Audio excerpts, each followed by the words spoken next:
back. I love it. See it coming back. He's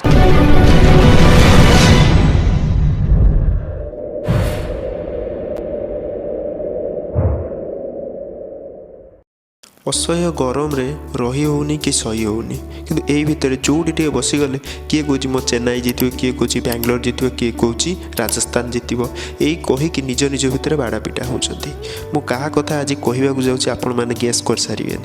आज कहवाक जाऊँगी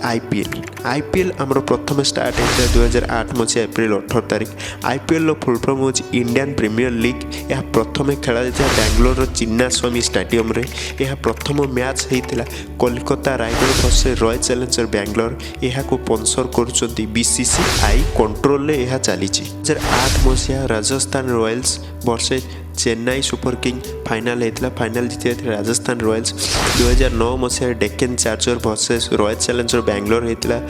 Deccan Charger final नहीं जाता 2010 मसीह Chennai Super King versus Mumbai Indians होता कि चेन्नई सुपर किंग जीति जाता 2011 मसीह Chennai Super King versus Royal Challenger Bangalore होता से भी चेन्नई सुपर किंग चैंपियन होता 2012 मसीह Kolkata Rider versus Chennai Super King होता किंतु कोलकाता राइडर फाइनल नहीं जाए 2013 मसीह Mumbai Indians versus Chennai Super King होता किंतु मुंबई इंडियंस जीति जाता 2014 मसीह Kolkata Rider versus Kings 11 Punjab होता से कोलकाता नहीं जाता 2015 मसीह Mumbai Indians versus Chennai Super King होता से मुंबई इंडियंस जीति जाता 2016 मसीह Sunrisers Hyderabad Royal Challenger Bangalore final खेला होता किंतु सनराइजर्स हैदराबाद नहीं जाता 2016 मसीह Indian Mumbai Indians versus Rajasthan Royals होता किंतु मुंबई इंडियंस जीति 2018 मसीह Chennai Super King versus Sunrisers Hyderabad final खेला होता किंतु चेन्नई सुपर किंग जीति जाता 2019 मसीह Mumbai Indians versus Chennai Super King होता किंतु मुंबई इंडियंस जीति जाता 2020 मसीह Mumbai Indians versus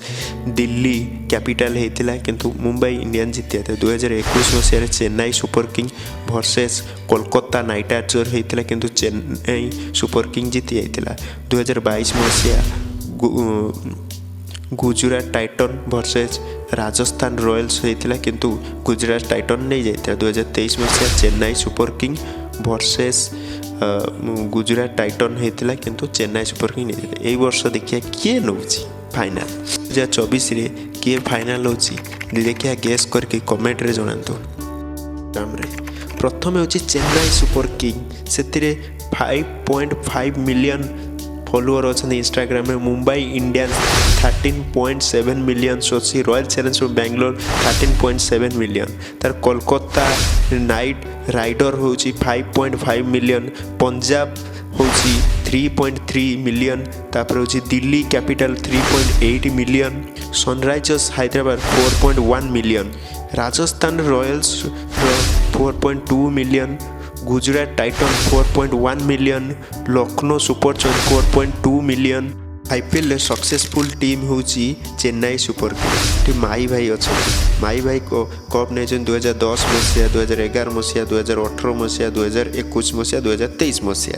second successful team हूँ मुंबई इंडियंस एटा है रोहित भाई बा हिटमैन कह जाए जहाँ नेतृत्व में नहीं कप मुंबई इंडियन 2013 मसीहा 2015 मसीहा 2019 मसीहा 2019 मसीहा एंड 2020 मसीह स्पॉन्सरशिप विषय चलो जाना आईपीएल स्पॉन्सरशिप कौन ना जो कह Vivo IPL Pepsi IPL Tata IPL dream 11 IPL यही स्पॉन्सरशिप पाइबापी से किसी पैसा दिखती डीएलएफ प्रथम 2008 रु 2012 पर्यटन स्पॉन्सरशिप नहीं 40 कोटी रे पेप्सी नहीं 2013 रु 2015 मसीहा 72 कोटी रे वीवो नहीं 2016 रु 2017 मसीहा पर्यंत 100 कोटी रे तापर पुणी वीवो नहीं 2018 रु 2019 मसीहा पर्यंत 439 कोटी रे तापर ड्रीम 11 2020 रे नहीं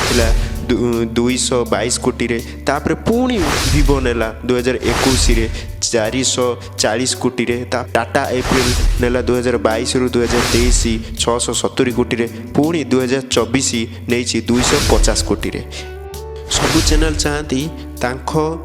चैनल ले आईपीएल गेम चालू बोली किंतु यही गेम देखापी किसी राइट थाए से ही राइट को किनी सोनी टीवी प्रथम 2008 रु 2017 पर्यंत 82 बिलियन रे तापर 2018 रु 2022 पर्यंत स्टार स्पोर्ट किनी 160 बिलियन रे 5 वर्ष पुनश्च से ही स्टार क्रिकेट 2022 रु 2027 पर्यंत किनी प्रति वर्ष 23,720 कोटी पैसा 50% BCCI निए आउ 50%